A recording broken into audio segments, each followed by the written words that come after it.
बच्चों, कल अपन ने संसाधन भूगोल में संसाधन के उपयोग का अध्ययन किया था। संसाधन का विषय क्षेत्र के बारे में चर्चा की थी।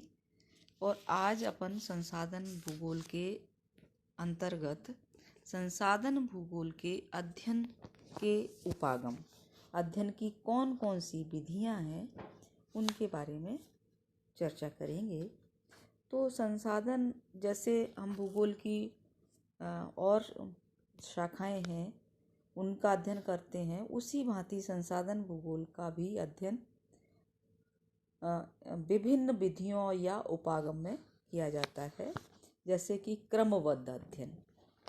क्रमबद्ध अध्ययन क्या होता है? इस विधि के द्वारा संसाधनों को अलग अलग टॉपिक्स में, जिसको हिंदी में अध्याय बोलते हैं, में बांटकर फिर हम करते हैं अध्ययन।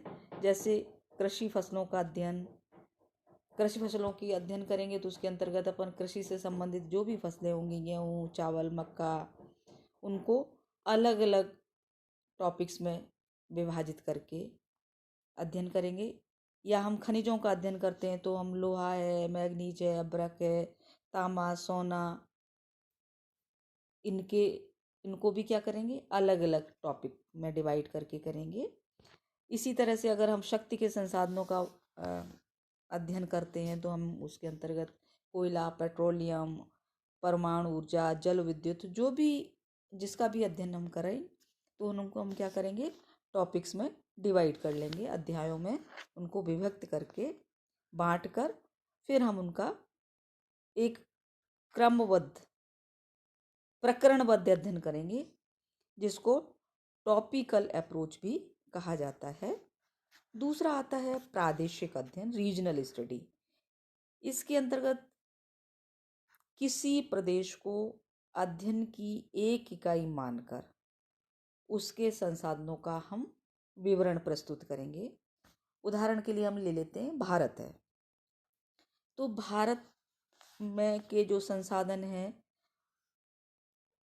उन जो संसाधन का हमारा अध्याय है या हम अध्ययन करें संसाधनों का, तो उनको एक इकाई मानकर उनमें हम खनिज व शक्ति संसाधनों का या जैविक संसाधनों का, कृषि फसलें हैं या जल है या मिट्टियां हैं,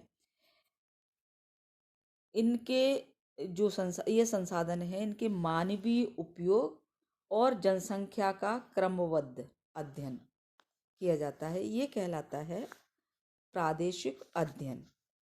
अब प्रादेशिक अध्ययन है, इसको भी 4 भागों में बांटा गया है। पहला है आकृतिक अध्ययन, दूसरा है जातीय प्रादेशिक अध्ययन, तीसरा है कार्यात्मक प्रादेशिक अध्ययन और चौथा है विशिष्ट प्रादेशिक अध्ययन। तो पहला आता है आकृतिक प्रादेशिक अध्ययन, फॉर्मल रीजनल स्टडी। इस विधि में सभी समान लक्षणों वाले प्रदेश को एक इकाई माना जाता है, जिसके क्षेत्र में प्राकृतिक लक्षणों की समरूपता हो, समानता हो। हिमालय पर्वतीय प्रदेश, गंगा का डेल्टाई प्रदेश, स्टेपी प्रदेश आदि इसी प्रकार के प्रदेश हैं।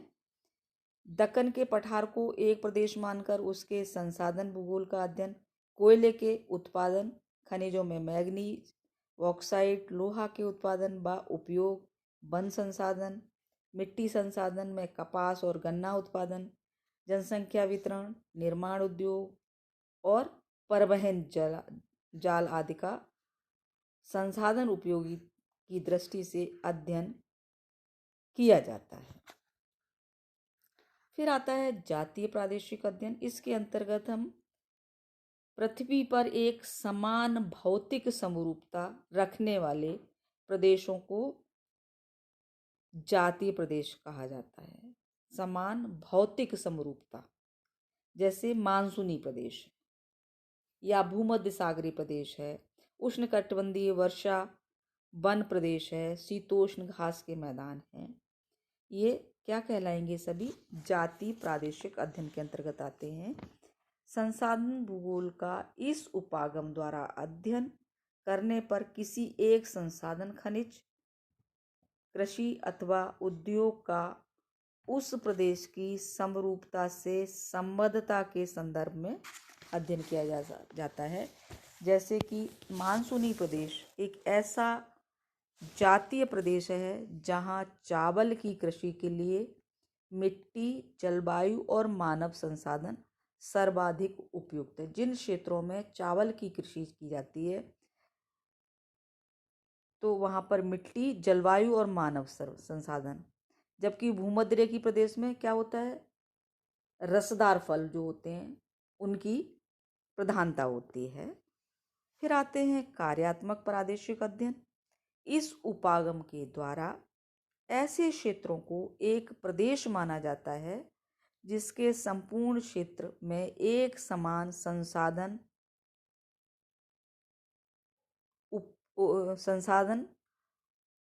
की उपलब्धता या उपयोग पाया जाता है।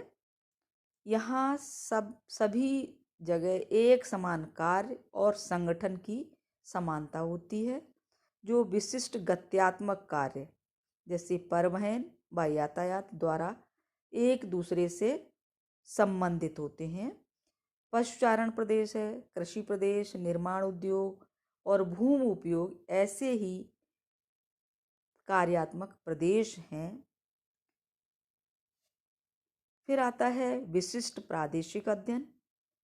इसमें ऐसे भूभाग को एक प्रदेश माना जाता है जिनके समस्त क्षेत्र में भौतिक तत्वों के साथ मानवीय क्रियाकलाप में भी समरूपता दिखाई देती है। ये प्रदेश अपने आकार, संरचना और विशिष्ट आर्थिक क्रियाओं द्वारा निर्धारित होते हैं। जैसे भारत की दामोदर घाटी, जर्मनी की रूअर बेसिन इसी क्रम के अंतर्गत आते हैं। अब आता है संसाधन भूगोल का महत्व। अगर हम संसाधन भूगोल का महत्व देखें तो वर्तमान युग में तीव्र गति से हो रहे आर्थिक विकास के दौर में संसाधन भूगोल का महत्व भी निरंतर वृद्धि कर रहा है, बढ़ रहा है। इसके अध्ययन के बिना आर्थिक तंत्र को चलाना असंभव है। विश्व के विभिन्न प्रदेशों की आर्थिक दशा में हो रहे परिवर्तनों के बारे में जानकारी वहाँ की संसाधन उपलब्धता या उनकी कमी के अध्ययन से हो सकती है।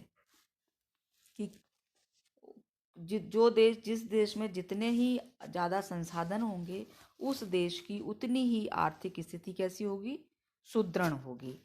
प्रत्येक देश की बदलती अर्थव्यवस्था की औद्योगिक उत्पादों तथा कृषि संसाधनों की स्थिति के अनुसार ही अंतर्राष्ट्रीय बाजार तय होते हैं। किसी देश में खनिज एवं ऊर्जा संसाधनों के भंडारों के होने से वह अंतर्राष्ट्रीय जो परिवेश है उसमें प्रत्यक्ष और अप्रत्यक्ष दोनों रूपों से अपना प्रभाव रखता है। कई बार क्या होता है कि कोई भी देश है या क्षेत्र है जहाँ खनिज तो पर्याप्त मात्रा में है परंतु सामरिक दृष्टि से विवाद का केंद्र बन जाते हैं। ग्रीनलैंड द्वीप में सामरिक जो खनिजें हैं उनकी अधिकता होने के कारण उस पर संयुक्त राज्य अमेरिका और रूस दोनों ही अपना आधिपत्य रखते हैं, अपना अधिकार रखते हैं।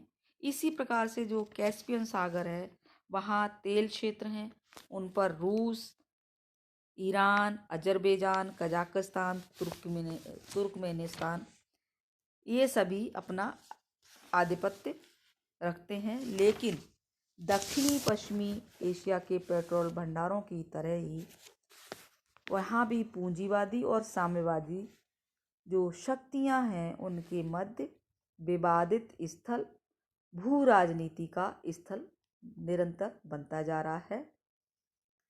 फिर आता है संसाधन भूगोल का अध्ययन निम्नलिखित समस्याओं का समाधान प्रस्तुत करने के कारण भी महत्वपूर्ण है, जैसे कि संसाधनों की मांग एवं पूर्ति का निर्धारण और प्राकृतिक संसाधनों का प्रबंधन।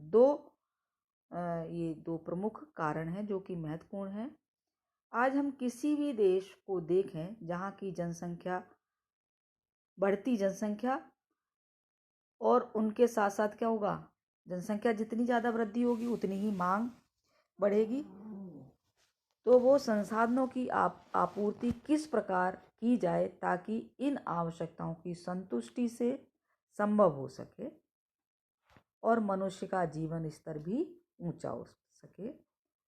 तो ये देखा जाता है कि भाई किसी देश में जनसंख्या बढ़ रही है और वहाँ पर जनसंख्या बढ़ेगी तो निश्चित रूप से मांग भी बढ़ेगी। तो अब उस क्षेत्र में कितने संसाधन हैं, उनकी किस प्रकार से आपूर्ति की जाए कि जनसंख्या की जो आवश्यकताएं हैं वो भी पूरी हो जाएं और वो संतुष्ट हो सके, उसका जीवन स्तर भी ऊंचा उठ सके।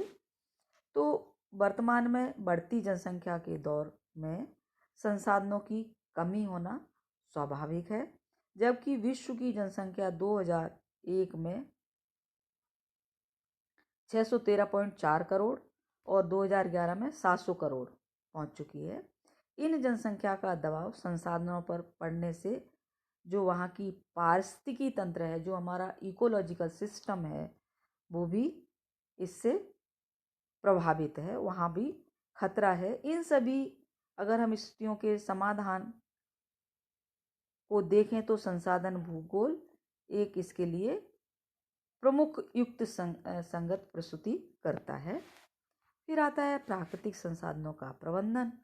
तो संसाधन भूगोल का अध्ययन इसलिए भी महत्वपूर्ण है कि किस प्रकार हम अपने प्राकृतिक जो संसाधन हैं उनका प्रबंधन और नियोजन करें, जिससे हमारी राष्ट्रीय दृष्टि से उनकी पोषणीयता बनी रहे और भावी जो हमारी पीढ़ी है उसके लिए संसाधनों का संकट उत्पन्न ना हो और हमारा जो इकोलॉजिकल सिस्टम है उसको भी किसी भी प्रकार का संकट का सामना ना करना पड़े। प्राकृतिक संसाधनों के उपयोग और संरक्षण की जो विधियां हैं वो मनुष्य के विभिन्न क्षेत्रों में वैज्ञानिक एवं तकनीकी ज्ञान पर निर्भर करती हैं। इन पर राजनीतिक नीतियों का भी प्रभाव दिखाई देता है। इसलिए संसाधन भूगोल का प्रत्येक सभ्य एवं सामाजिक नागरिक के समान ही राजनीतिज्ञों एवं नियोजन करने वाले अर्थशास्त्रियों के लिए ये महत्वपूर्ण है। आर्थिक तंत्र का निर्माण करने वाले लोगों के लिए भी संसाधन भूगोल का ज्ञान आवश्यक है, क्योंकि आर्थिक प्रगति के लिए जो पारिस्थितिकी तंत्र है इसमें असंतुलन अगर उत्पन्न हो गया तो निश्चित रूप से सारी चीज़ें प्रभावित होंगी। संसाधन के उत्पादन का वास्तविक संसाधन भूगोल से ही मिलता है। विभिन्न क्षेत्रों में उद्योगों की स्थापना के लिए कच्चे माल की जानकारी संसाधन भूगोल द्वारा ही हमें मिलती है। विभिन्न कच्चे माल के स्रोत कहाँ हैं, उनकी औद्योगिक उपक्रम तक आने में परिवहन लागत कितनी होगी, उसके उत्पाद का अंतर्राष्ट्रीय बाजार कितनी दूरी पर होगा, इन सभी प्रश्नों का अगर हम उत्तर देखें तो उसका समाधान हमें संसाधन भूगोल के अंतर्गत ही मिलता है। तो इस आधार पर हम कह सकते हैं कि जो हमारे वर्तमान संसाधन संकट के दौर में हमें विभिन्न संसाधनों के अवनयन की पर्याप्त जानकारी हो, जिस पर आधार पर हम उक्त संसाधनों के संरक्षण की नीति बना सकें। तो ये था आपके संसाधन भूगोल के उपागम, अध्ययन के उपागम के क्षेत्र और संसाधन भूगोल का महत्व।